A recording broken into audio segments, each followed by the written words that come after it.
to welcome you all to this online training session organized by the Ancient Ayurveda Institute of Training. Thank you so much for joining us today. I truly appreciate your presence.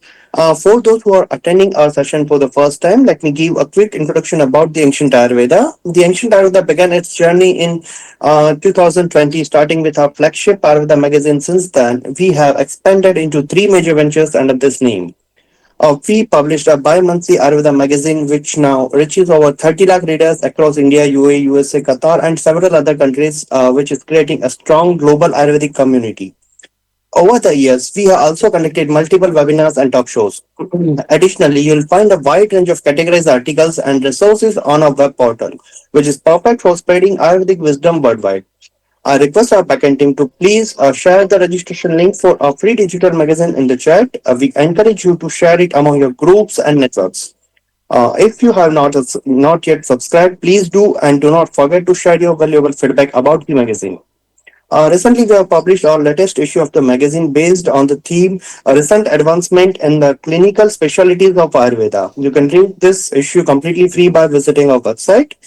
At the Ancient Ayurveda Institute of Training, we organize regular online training sessions on the most demanding topics in Ayurveda with highly experienced and reputed faculties. Lastly, under the parent group, a Corifi group of media and publications, we publish educational, fictional, non-fictional, and various other genres of book with ISBN numbers. The process is very quick and author-friendly. You can get an ISBN number in just 3 working days and the complete book publication in around 15 days. To conclude, we are on a collective mission to promote Ayurveda and bring it into the digital age, and your continued support makes all the differences. Thank you so much for listening me. Now, before we begin today's session, let me introduce our esteemed faculty, Dr. Mullidhar Sharma sir. Dr. Sharma sir completed his MD in Shalya Tantra from Banaras Hindu University, BHU, Varanasi, one of the most prestigious institutions in the country. He is currently serving as a professor emeritus at STM College of Ayurveda since 2018, and he is also working as a medical superintendent at STM College, Udupi from 2014. His dedication to teaching and clinical excellence has recognized with several honors. He has received the Best Teacher Award from RGUHS and the National Sushruta Award from the National Sushruta Association. Dr. Muralidhar sir began his academic career as a lecturer at SDM College of Ayurveda in 1983, marking the beginning of the long and inspiration journey in Ayurveda education. One of his major contributions in the development of a structured Ayurvedic post-operative management protocol, along with the integration of modern technologies such as endoscopy into Ayurvedic surgical practice. He has authored more than 15 publications and has served as a resource person for numerous workshops, conferences, and CME programs. Overall, Dr. Muralidhar sir brings with him an exceptional 41 years of combined academic and clinical excellence, making him a true authority in the field of Shalya Tantra. On behalf of the Ancient Ayurveda and all the participants, we feel truly honored to have him with us today once again, and warmly welcoming Dr. Muralidhar sir. Please let us start our session. Okay. Okay, thank you for the introduction. Now, will you allow me to share the screen? Sure, sir. Let us allow you the co-host rights.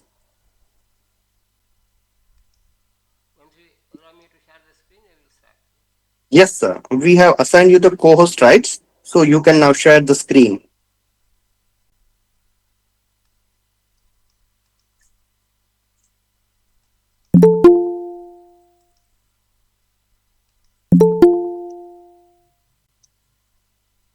I hope the screen is visible and I'm audible. Yes, sir. Okay. Thank you for giving me the opportunity to be with you. And I'm given the topic of dealing with the neurodegenerative disorders.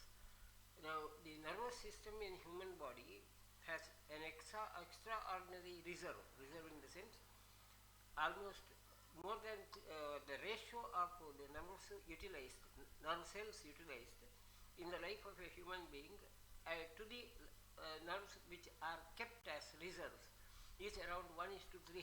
This is what's expected, like, so that more than the 300 times the number of nerves are present in the human body, human brain as well as the whole of the nervous system, which is not really used. So we have excess of the nerves in the body, which is given the gift as the creator. Now, and hence, even if a few of the nerves are damaged, still the persons can still survive and without any much of the deformities. But another important aspect of the nerves is once the nerve cell is dead, it's considered to be a stable cell which doesn't really multiply, which doesn't regenerate. Of course, there is a question mark now about this issue. Earlier, it was believed that the nerves are not regenerating at all, but there are certain evidences that in a rare situation, nerves may get regenerated, even if they are completely dead. So, I am not going to that part of the controversy, but as such, the regeneration capacity of the nerves is quite low. So, once you have lost a nerve, you have lost it permanently, but you have sufficient reserves as such. And hence, in the gradual process of the life, there would be some degeneration of every tissue, including that of the nerve cells. Nerve cells do get degenerated naturally, but in majority of the people, it doesn't lead to any severe clinical symptoms. But if the degeneration occurs in a rapid manner, beyond that capacity, beyond that reserves, or it leads to the clinical symptoms, then you will have the degeneration, nerve degeneration disorders. The common causes of the nerve degeneration, of course, one is the like age as such. A person who goes beyond a certain age, it is a natural process that there will be a DNA damage or oxidative stress, and particularly it increases if the person has some of those factors which can trigger those changes.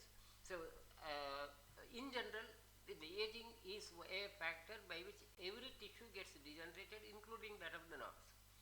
Beyond that, the other factors which produce the nerve degeneration, or rather enhance the nerve degeneration, are the lifestyle.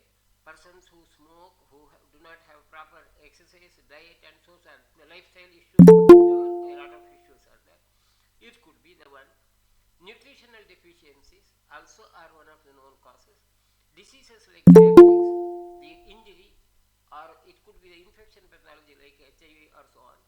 Autoimmune disorders like lupus, toxins or chemicals in terms of either industrial chemicals or maybe the pollution induced chemicals, alcohol like substances which are consumed, so on, or certain of the disease conditions like kidney disease, liver disease, hypothyroidism also can, or certain cancers can also produce a damage to the nerve cells, or rather trigger the degeneration. Another important cause are the treatment medicines which are given for many diseases, like many cardiovascular drugs, chemotherapeutic drugs, many antibiotics. They are known to trigger the degeneration of the nerves. So, the degeneration of the nerves could occur due to multiple factors, and when the degeneration occurs beyond a certain limit, then the clinical symptoms do occur and the disease process is seen as such. What Ayurveda says also is almost the same. The causes for the degeneration of the system which produces symptoms of that of the neurodegenerative symptoms, like they are, it could be lifestyle like rukshashi talpa adhvat vyavaya pratyagarihi or vishamadupacharacha, or dosha asrukshravanapi due to excess of bleeding. Then the exercises like langana plavana atyadva vyayama ativichistrehi dhatunam sankhayat, due to that dhatu sankhaya it can occur. Psychological disturbances, stress like chinta shoka, or due to the other diseases, roga atikarshanath, dukkashaya asanat, lifestyle pathologies where the sleep and the physical activity are not in proportion proper. क्रोधात् दिवास्वप्नात् भयादपि वेगसन्धारणात् आमात् अभिघातात् अभोजनात्, dietary nutritional deficiencies, or the, again lifestyle factors which can affect the life. Marmaghatat, trauma, gaja ashtra ushu shigrayana आपदंसनात् देहे स्रोतांसरिक्तानि पूरयित्वा अनिलो बलि vitiation of the water, it results in the dhatu kshaya. And any dhatu kshaya kalayhi vayu kupyati atinishavidehi, any of those factors which can produce dhatu kshaya, it can result in vata prakopa, and that's how the pathology occurs. Now, when it comes to the question of neurodegeneration, what are the changes which are produced in nerve cells? This also is another important issue. Again, I am not going to very high details as such.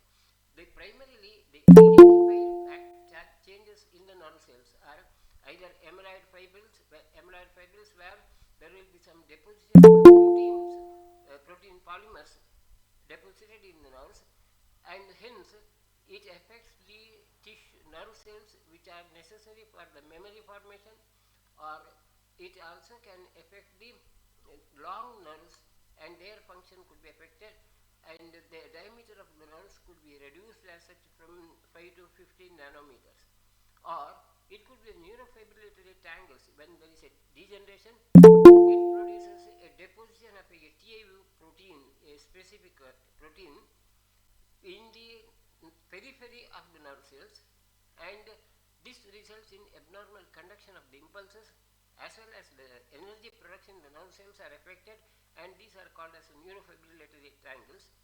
Or amyloidosis, deposition of the amyloid substance, which is a fat, rather fatty protein, fat and protein, lipoprotein like substance, which is deposited in the intercellular space as such, which can be identified in the biopsy as that grayish substance deposited in the area. That's how it could be. That also could be the changes which could be seen in the due to the degeneration. Or degeneration also can present as changes in the nuclei of the nerve cells, nuclear inclusions or nuclear pseudo inclusions, or nuclear pseudo inclusions, where there could be different sorts of the nuclear identities. Of course, my purpose of referring to these issues is simply whenever there is a patient with the disease, with the clinical symptoms of the nerve degeneration, to identify the examination of the nerve cells, biopsy of the nerve cells can help to a certain extent by identifying these substances, and hence the type of the degeneration can be made out. Lewy bodies are another sort of such substances which often present in the Parkinson's disease as such. Even cytoplasmic inclusions also could be changes seen under the microscope when the nerve cells are seen with the degenerative pathologies, where there could be abnormal deposition in the cytoplasm of the nerves. Or it also could be a prion where the nerves presented as a misfolded substance. It's also deposited with a misfolded infectious protein, and that affects the normal tissues of the brain and can even produce death of the nerve cells as such. So in summary, the nerve cells neurodegenerative changes could be any of these multiple changes which could occur. Of course, I am not going into much detail, the molecular details of these issues. The only purpose of referring to this issue is these degenerations are identified now with the advanced tools of either electron microscopy or the biochemical investigations, and the identification of nerve degeneration is now possible with this specificity, that more detail is possible, and this detail helps in identifying the disease or naming the disease accurately. Now, skipping that molecular details, I'll directly come into the topic where we will be mainly focusing on the clinical aspects than really these theory issues. Just the theory is just background. The diseases which are produced by these kinds of abnormalities, the amyloid beta depositions, often result in Alzheimer's disease. The TAU NFTs, neurofibrillatory tangles, are seen in progressive supranuclear palsy or Pick's disease, or alpha Lewy bodies are seen in Parkinson's disease as such, and cytoplasmic inclusions are in amyotrophic lateral sclerosis or frontotemporal dementias, and prions are often seen in the Jacob disease as such, so on and so forth. So there are plenty of such changes as such. From Ayurvedic point of view, the pathogenesis which occurs in the dhatu is due to the vata vyadhi. could be due to vayoh dhatukshayat kopah margasya avaranena va. Either there could be a dhatukshaya which results in the vata prakopa, or there could be marga avarana, that means the conduction of the impulses being affected. And so neurodegeneration can be affecting now all these categories which we have discussed about Lewy bodies, prion and so on. All of them, either they result in lesser number of nerve cells which are functioning, or the lesser activity, the conduction of the impulses either are delayed or abnormally faster or so on. There will be aberration in the conduction of the impulses. That's in summary what Ayurveda would say as a dhatukshaya and margavarana. धातुक्षयात् यस्य धातुक्षयात् वायुः सञ्जां कर्म च नाशयेत् प्रक्षीणं बलं यस्य नासौ शक्यः चिकित्सितम्. If there is a dhatukshaya, the number of nerve cells are reduced, such conditions are incurable, asadhya. This is what Sushruta said. So, in general, once there is a degeneration of the nerves and hence the nerve cells functions are reduced, possibility of recovering completely or a normal recovery is almost not possible. Then another set of the causes for all these could be the vata prakopa, could be the jara, age. The jara as such will result in a shosha, and of course when it occurs in a early stage, Sushruta is considered as a jara vyadhi, and it's also called as jara shosha, where there will be a damage to the dhatu, and hence it produces the similar lesions as that of the dhatu kshaya, and there could be abnormality of the intellectual capacities like manda virya buddhi valendriya, or there could be abnormality of the physical activities like kampana bhinnakan patra hadaswara. There could be abnormal behavioral aspects like where the stiva or it could be aruchiman, the deprivation of the taste, the sensory perception could be affected. And all these also similar symptoms also can occur due to the vata prakopa, due to the lifestyle pathology like ruksha alpa shita anna vireka dhatukshaya upavasaihi anila ativiruddha. Chintadi, either it could be due to the lifestyle factors in terms of the abnormal activities which can trigger in, or it could be chintadivishtam, psychological activities, mainly physical or psychological aspects also can result in the behavioral changes which can produce something like the dementia like symptoms, asthanaha, sastambit, nrityagita, vak, vikshepana, rodanani, parusha karsharana varnalascha. This could be the Vataja Vyadhis. Now, one way of classifying the nerve degeneration is one thing. There is another way, rather it's a older method of classifying the nerve degeneration as either primary degenerations or secondary degeneration, or the pathology is related to the myelin sheath as such. Basically, this is when there is a primary degeneration, that is the number of nerve fibers which are active is lesser, that's dhatukshaya. Or when there is a disorder of the myelin, the conduction of the impulses would be affected, the node of Ranvier would be affected, and since that's the margavarana, something like of that sort, that also could be the method and maybe a comparable issue from Ayurvedic point of view as such. That's how I would make it simplified. Now, I just keep that theory portion away now. We will directly drill into the common disorders. Though there are a large number of disorders mentioned in the medicine textbook, like the neurodegenerative disorders, I will be limiting only to a few of the commonly seen disorders. And commonly seen disorders in terms of those patients who come to an Ayurvedic practitioner. From my clinical experience, so I will limit only to Parkinson's, dementia, and motor neuron disorders. These are the only three conditions which I will be referring to, because dealing with all the other diseases, either it will be too much of detail, or maybe at times practically not significantly useful. Anyway, so all the point is, whatever we discuss now is not a complete one, but it's only sensitizing the issues about the practical clinical problems, and how when we deal with an Ayurvedic practitioner's point of view, how we can deal with, where we have to be reserved, or where we can say that there is something which can produce change based upon purely my clinical experience. when I say this again, when I discuss all that issues, that doesn't mean that whatever I say is final. I am just limiting to my clinical experience as such.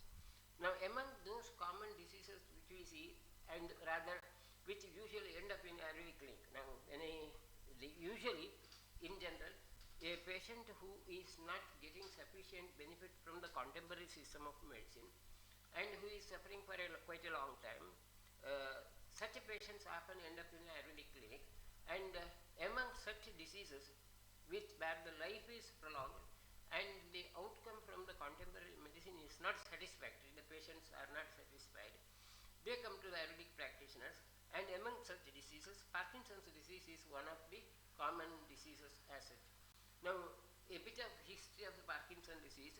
Parkinson disease is recognized as the most common neurodegenerative disorder, affecting almost about 1% of the individuals older than 60 years.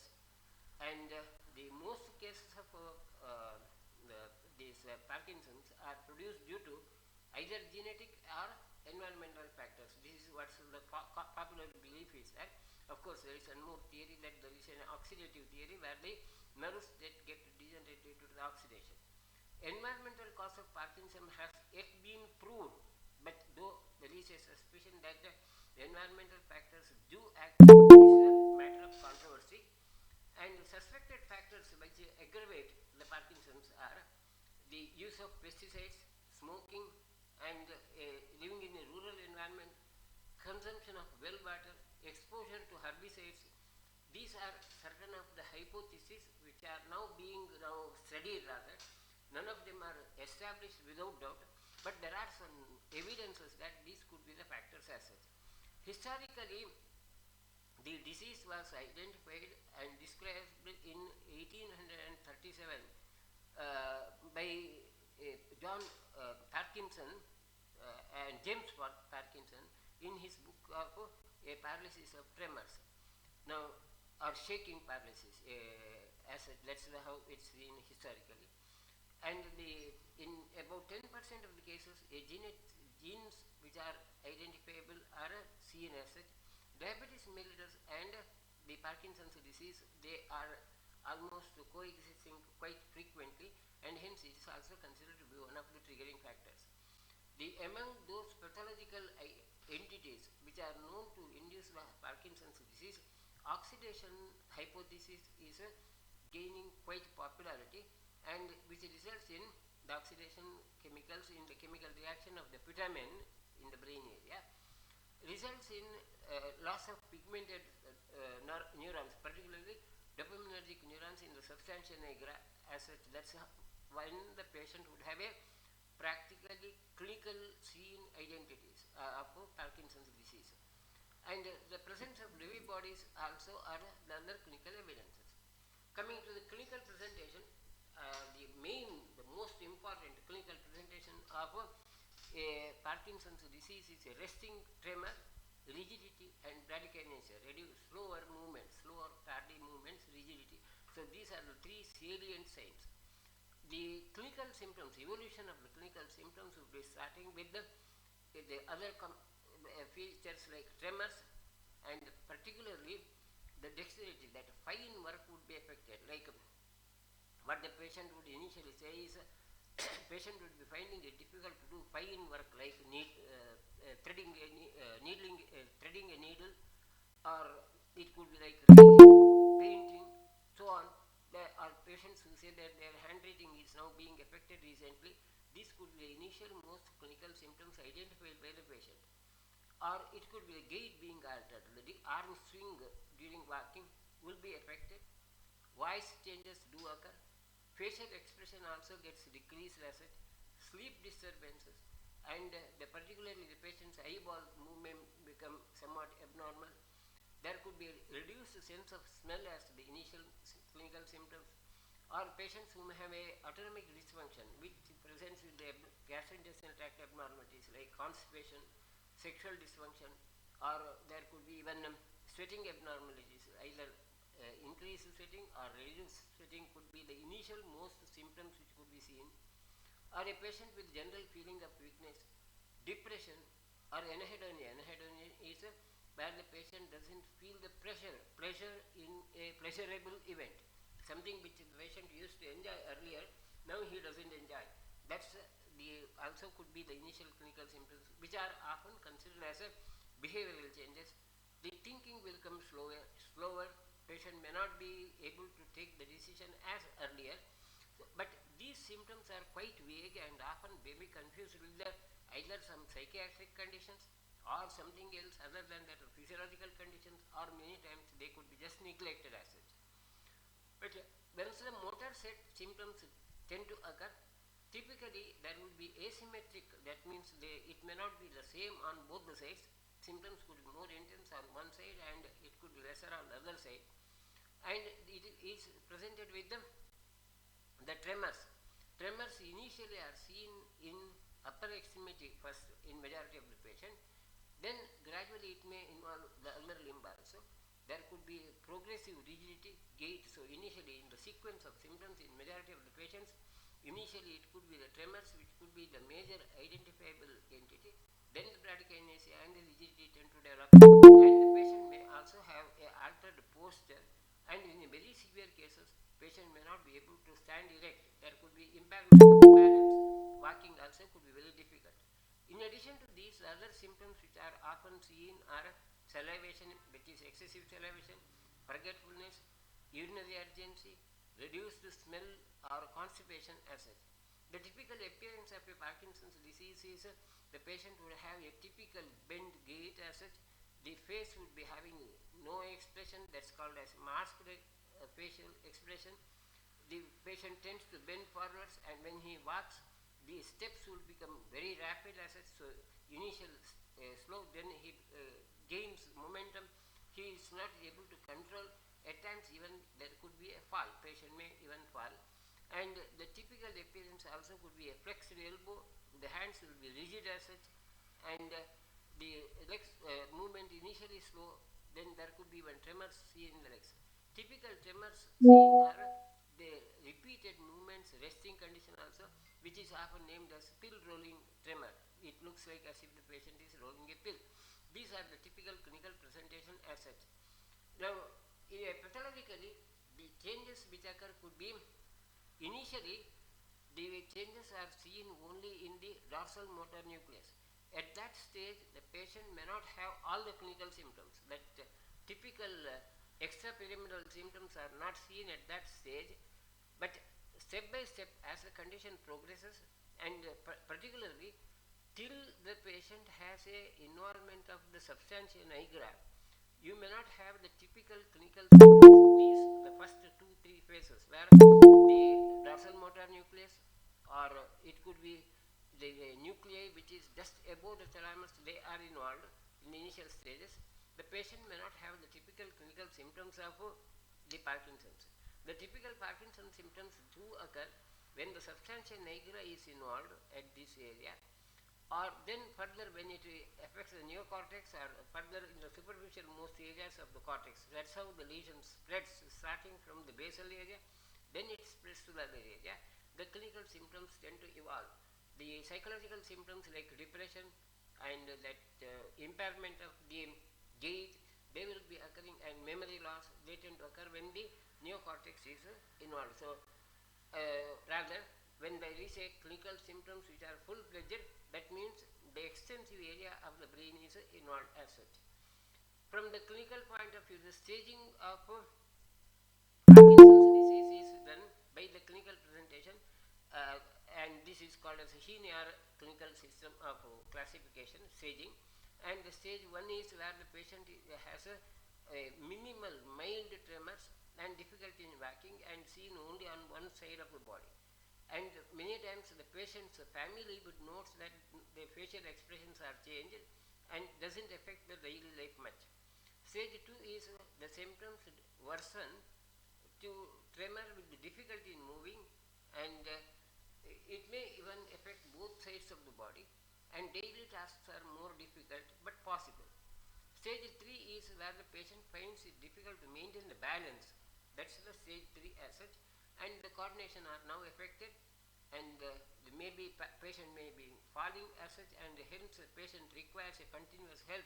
Without help he may not be able to do his normal activity like dressing and feeding. Stage 4 is where the task become very challenging and walking aids also may be necessary. It may be difficult to live alone in that condition. Stage 5 is the most severe stage and it may be difficult to stand and talk, even walk even with help. Patient may have hallucinations, delusions, etc. This is how they are classified. Now, atypical Parkinsonism is one more of the category which is rarely seen, and this is seen as patients who may have falls in the initial stages, and the usual conventional drug like levodopa doesn't really produce a sufficient response, or the patient may have a symmetry at the time of the onset itself. Both the sides would be involved. These are called as atypical Parkinsonism. Or patients of Parkinsonism also may present with no tremor, or patient may have only the clinical symptoms related to the autonomic nervous system like urinary incontinence, fecal incontinence, and there could be erectile dysfunctions. These also could be the clinical symptoms in case of Parkinson, but these are rare and they are categorized as atypical. To confirm the Parkinson's disease from the clinical point of view, it's usually the MRI is the common investigation done. But with the MRI, there is no definite confirmatory evidences as such.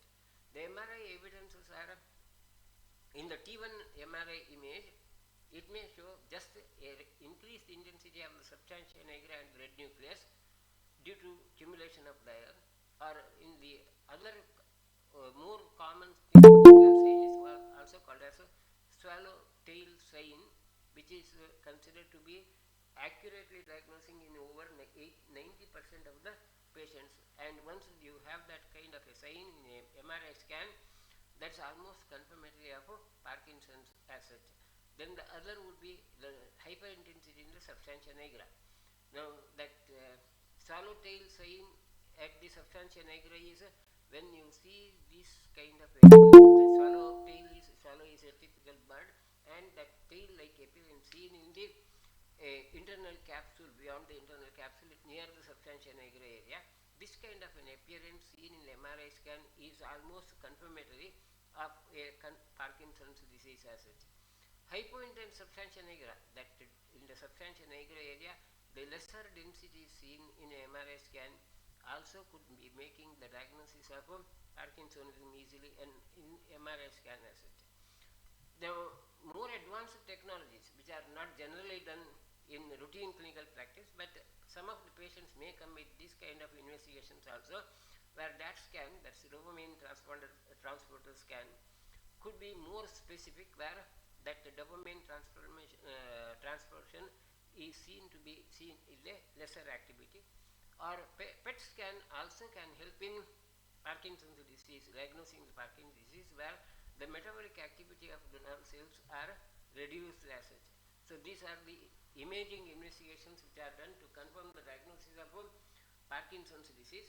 Of course, the other more this accurate could be electron microscopy of the brain tissue, which is rarely done. Only in those patients where surgery is done, they may be involved, but otherwise it's not done routinely.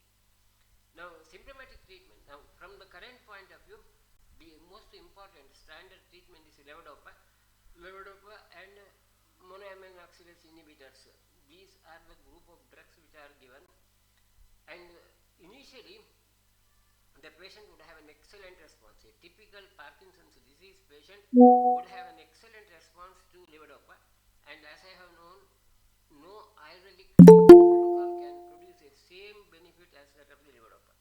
But in the long run, as the levodopa is started, gradually, as the patient is given that medicine, initially there would be extraordinary benefit, patient would be very fine, but gradually the patient develops resistance to that.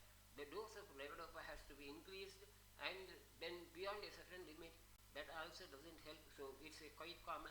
Most of the patients who are on levodopa therapy for more than 3 or 4 years, they would always require very high dose of levodopa, or even with that the patient may not have much relief, and they may come to an ayurvedic treatment.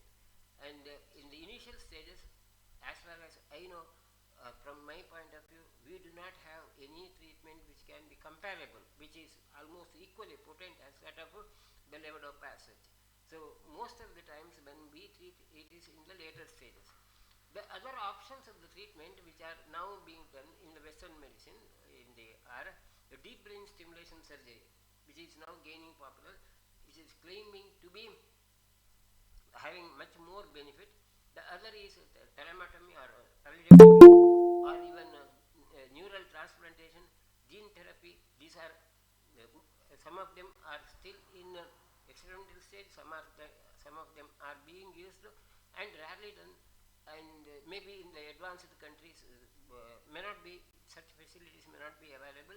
In India, deep brain stimulation are done in many hospitals in India also, and they claim that there is a extra benefit. As far as the Ayurvedic treatment, from my clinical experience is concerned, that's what I told. There is no replacement for levodopa, as far as I know. We do not have any sufficient, maybe equally efficient drug as levodopa.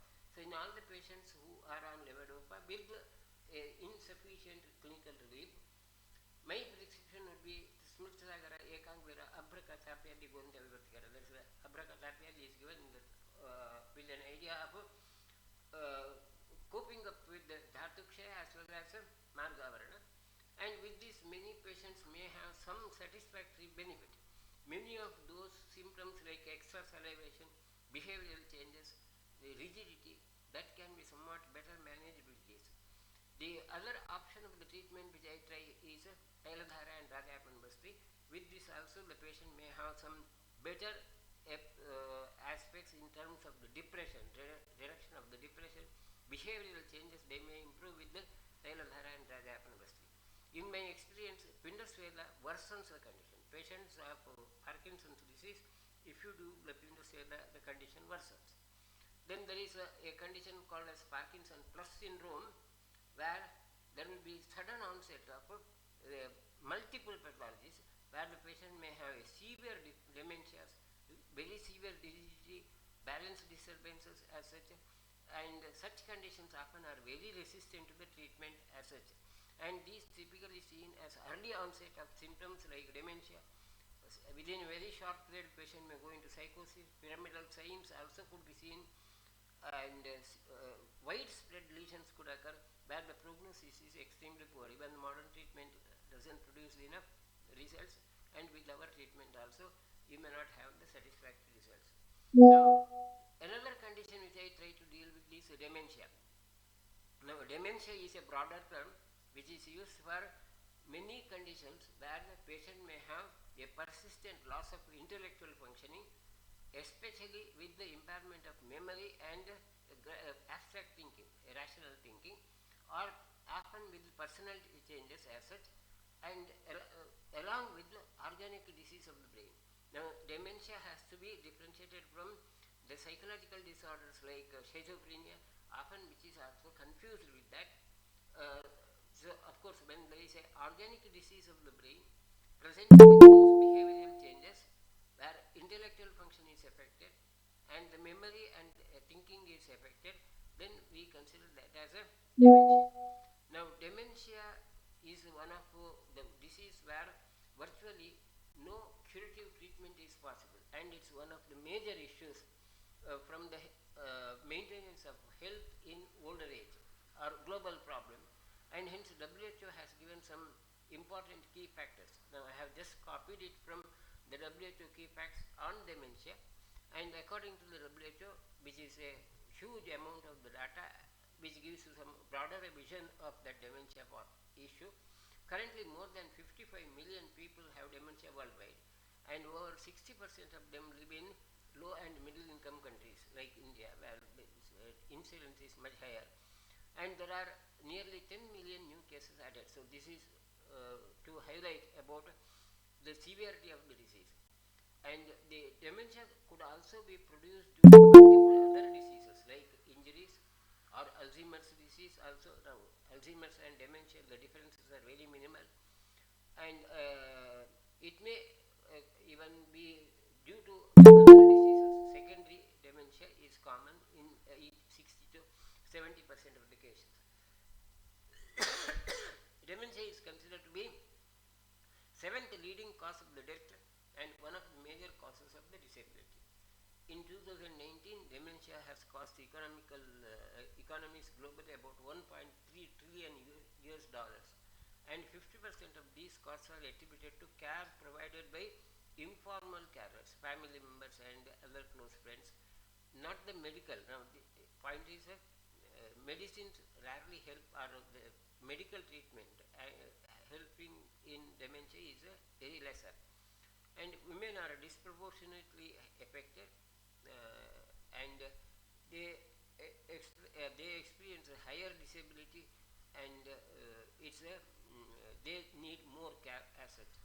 Now, from the clinical point of view, the common types of dementias are Alzheimer's, vascular dementia, Lewy body diseases, frontotemporal dementia, alcohol-related dementia, and Down syndrome and Alzheimer's disease, HIV-associated dementia, chronic traumatic encephalopathy, which also can present with dementia.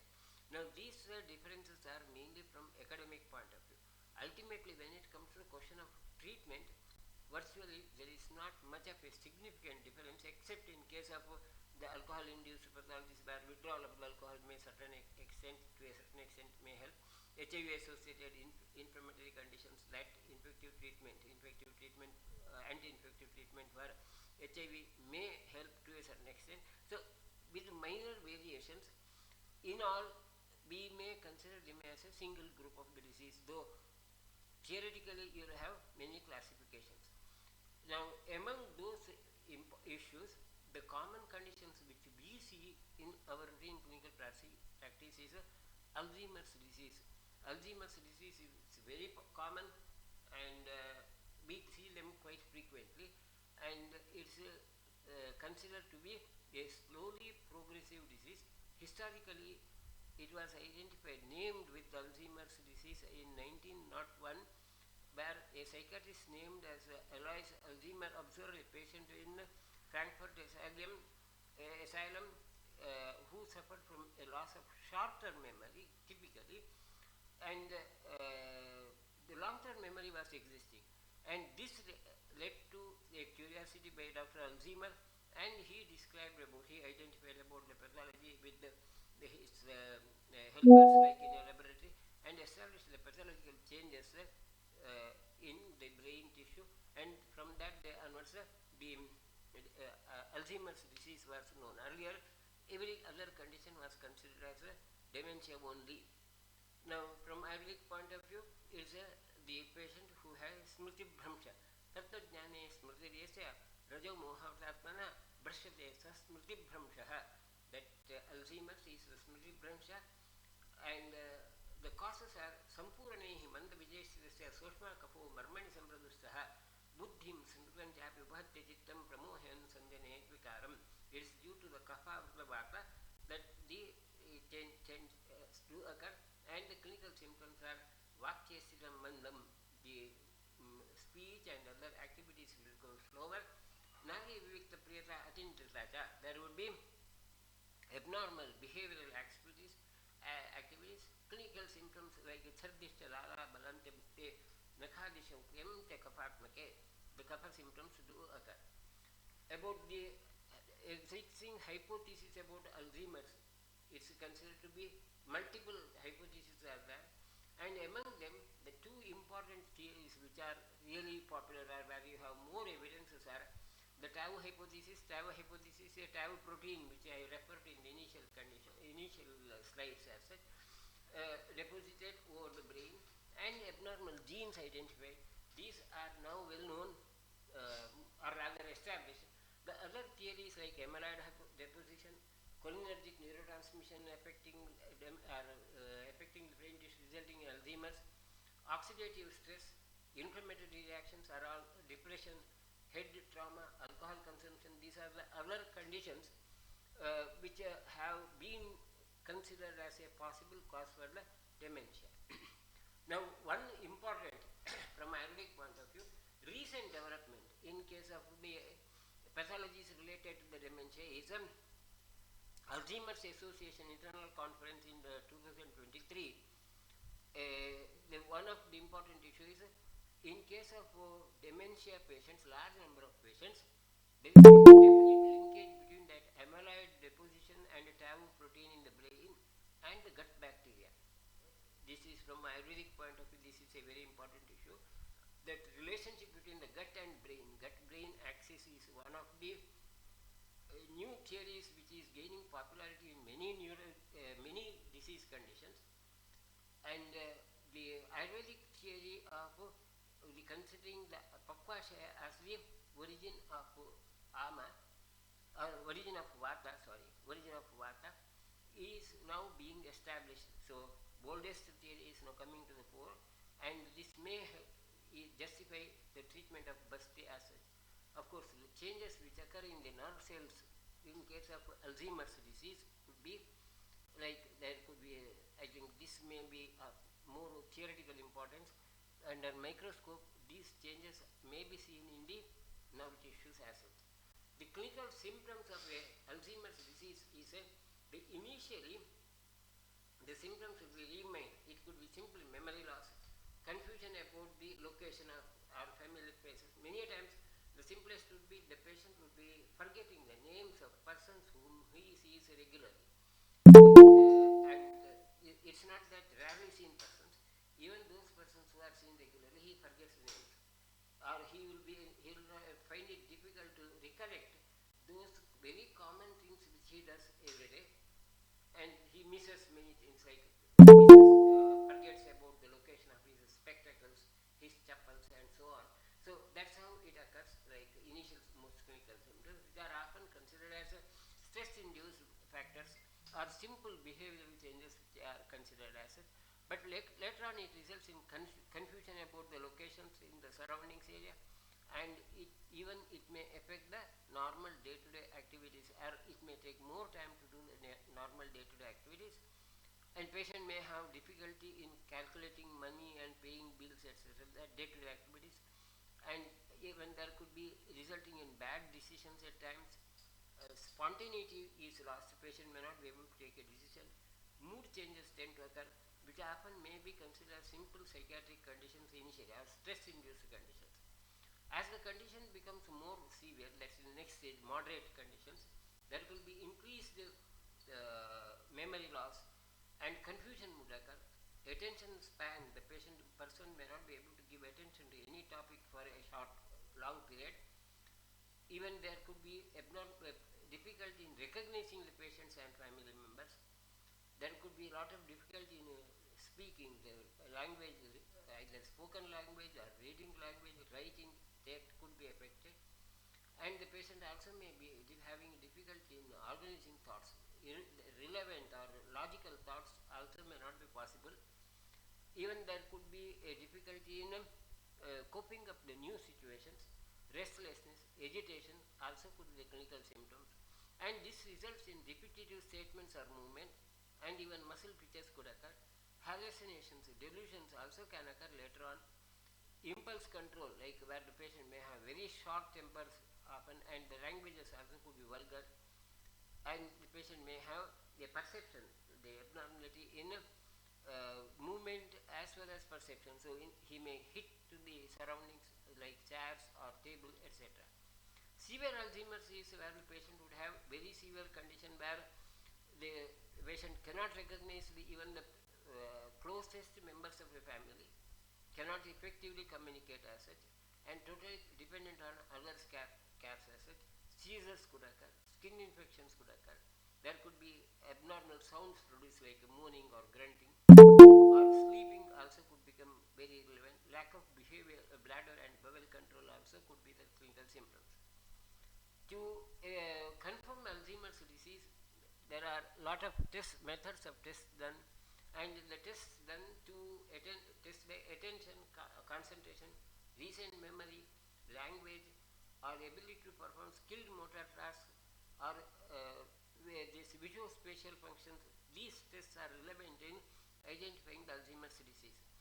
But there are certain universally accepted certain simple methods. One of them is abbreviated mental test score, where you have standard questionnaire, 10 questions, like what this is directly from the standard questionnaire, like what's your age, what's the time of nearest time to the nearest hours, and so on. And or the last would be count backwards from 20 to 1. These are the standard questions done, and you give a point score for these answers as such. A score of 6 or less suggests delirium or dementia, and there will be a further test. This is one of the preliminary and very popular tests, that AMTS, abbreviated mental test score. Now there are certain websites also. This is one of the websites, DPCOG, where you have an option of getting certain questions and you answer. So once you start the test as such with your question, or yourselves also can do that, and hence by that you can predict like the risk of Alzheimer's even at an early stage. There are certain similar standard questions are there, and by given options, there are multiple options given to the answer.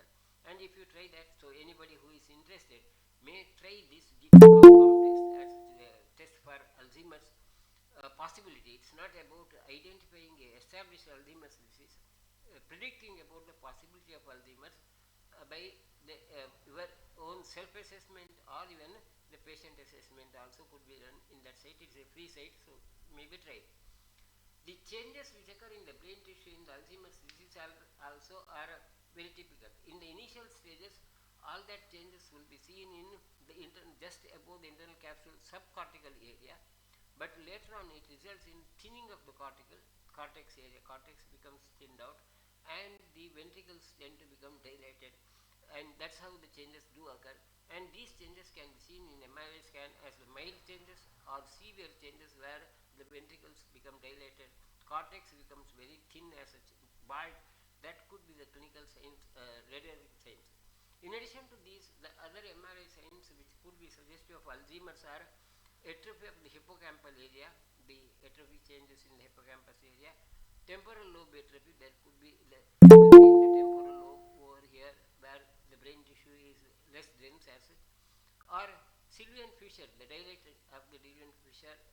This fissure line is dilated, and the cortex also become atrophied. That's how it could be seen. PET scan in case of Alzheimer's disease shows a reduced metabolic activity throughout. That also is another feature. There are certain biomarkers which are done advanced now, rarely done in our context. Very few patients may have done this test, like the biomarkers of amylobiogenic pathway could be studied, or it could be the tau phosphorus also could be studied. Though it's more of academic interest, practically very few patients it may be possible, or very few laboratories have that facilities of getting this done. Just I have referred to that. There is no curative treatment known till now. All that whatever is done is a symptomatic treatment of antidepressants, psychoactive drugs are given, anti-Parkinson's drugs like also are given, beta blockers or neuroleptics. From Ayurvedic point of view also, there is, I don't say that there is any specific known curative treatment, and whatever we do is the same: Smrit Sagarasa, Kamaduga, Sarasvarista, Tailadhara and Rajayapana. With this, I don't say that the patient would be really cured as such. There is no question of curing that condition, but apparently many of the patients may have somewhat satisfactory results. Pranayama and yoga, if possible, if the patient is in a situation where pranayama and yoga can be done, and in the early stages it is possible that the patient can be educated through that pranayama and yoga. In the later stages of dementia or Alzheimer's, this is not possible. So in such early stages, if it is done regularly, many times we can see a significant slowing down of the disease process. Benefits could be quite big, quite huge. Now, a lot of experimental therapies are being studied elsewhere. I think from our routine clinical point of view, these are not the issue. But maybe if at all you are interested academically, there is an attempt to have vaccination with amyloid substances. Administration of monoclonal substances or antibodies are studied, and beta secretase inhibitors. These are certain of these substances which are studied in experimental stages. Maybe in future some of these may come into the regular practice as such. Then the next set of the diseases which we will refer and which we see commonly is the motor neuron disorders, a group of disorders which are now classified based upon the location of the lesion as amyotrophic lateral sclerosis or primary lateral sclerosis or hereditary spastic paraparesis or progressive bulbar palsy or spinal muscular atrophy or X-linked spinobulbar muscular atrophy or post-polio syndromes. Now, though you have these kinds of categories, from the routine clinical point of view, the important are based upon the clinical presentation. And we categorize these conditions based upon the clinical conditions as either limb onset diseases, bulbar onset diseases, respiratory onset diseases. I think going into that the pathological aspects in terms of the molecular changes and the organic location of the disease, it's a easier method by having these clinical symptoms and then making a such. In a typical limb onset disease, the patient may initially start with the pain in the muscles, cramps, twitching. Then there is a gradual progressive weakening of the strength of the muscles in legs and arms in terms of the fatigue initially, then it becomes weakness and at times it may be bedridden. Bulbar onset palsy is the patient would have abnormality of the speech as such or swallowing, and the patient may not be able to swallow, but you will have to, maybe at times you may have to use a feeding tube. Respiratory diseases where the patient may have breathlessness, and it can even result in the reduced oxygen concentration. But more frequently seen patients are limb onset or bulbar onset diseases, which we see more frequently, where either the patient may have weakness of the skeletal muscles in the limbs or the swallowing difficulty and speech formation. Then the typical clinical presentation of a motor neuron disease is a progressively weaker limbs and increase in the muscle related pain and spasms. Joint pain also could be the presentation.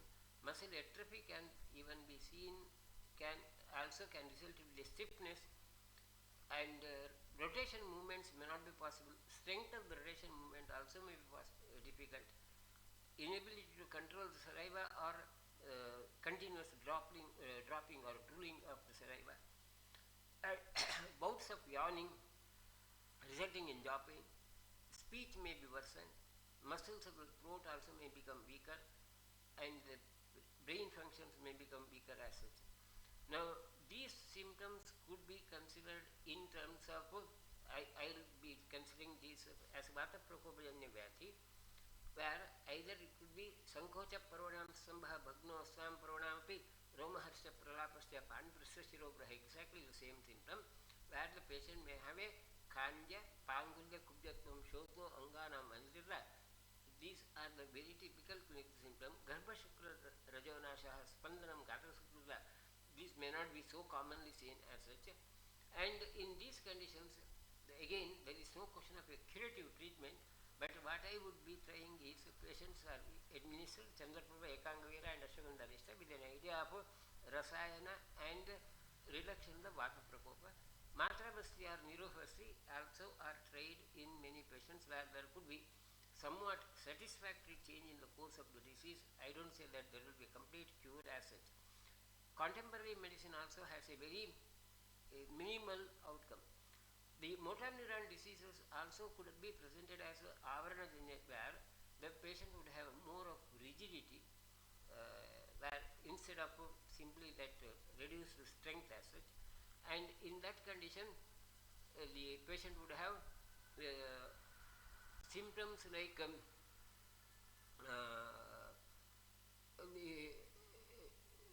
the sustenance of the life could be affected. The patient may have a breathing difficulty. That's the Avaranajanya Atavyadi, where the patient may have a breathing difficulty, swallowing difficulty, and hence Udana Bhatla is affected. And in such conditions, the total sustenance of the life would be difficult. Like when there is a significant swallowing difficulty, patient may not be able to swallow. The only means would be putting in a feeding tube and preventing the aspiration by regular suction. These are necessary. And in all such conditions, outcome would be extremely poor. And in such patients, I will be usually using Apragaptapia, Ligodontia, that's the same medicine which is used elsewhere. Chandraprabha and Ekangvira given the same idea. Nirohvasti is given, but outcome would be very poor. Now, the last in case of neurodegenerative disorders, neurodegenerative disorders are considered as preventable because many of those factors, except for the age factor, others are possible to be prevented. Particularly, lifestyle is one of the important issues. Social behavior also is one of the issues by which the disease can be either postponed or prevented. The exact description, a perfect description of prevention of or maybe the postponing of the neurodegenerative disorder would be based upon what Bhagavata has mentioned.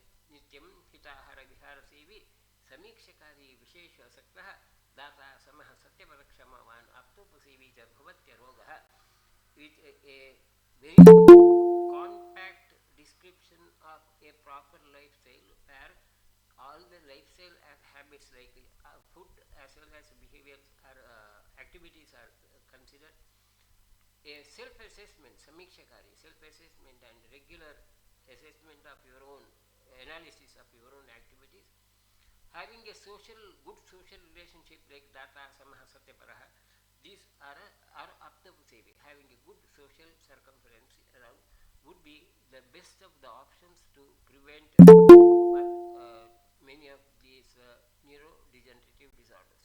With this, let me conclude. The carry home points are mainly neurodegenerative diseases are preventable, and Ayurvedic principles have a significant role in maybe establishing that prevention as such. Current protocols of treatment have severe limitations, and hence majority of those patients they come to Ayurvedic clinic, but usually at a end stage or advanced stage where very minimal scope is there for the treatment. But still, even in such conditions where otherwise it is hopeless, still there is some possibility where we can improve the quality of life, and that would be the main target of the treatment than really curing this disorder. With this, let me conclude. Thank you. If there are any questions, I will try to answer those questions and then wind up. And thank you again for giving me this opportunity. Thank you. Thank you so much, Dr. Molida sir, for such an insightful and valuable session. Your vast experience and practical insight were truly inspiring and extremely beneficial for all of us. On behalf of the Ancient Ayurveda and all the participants, we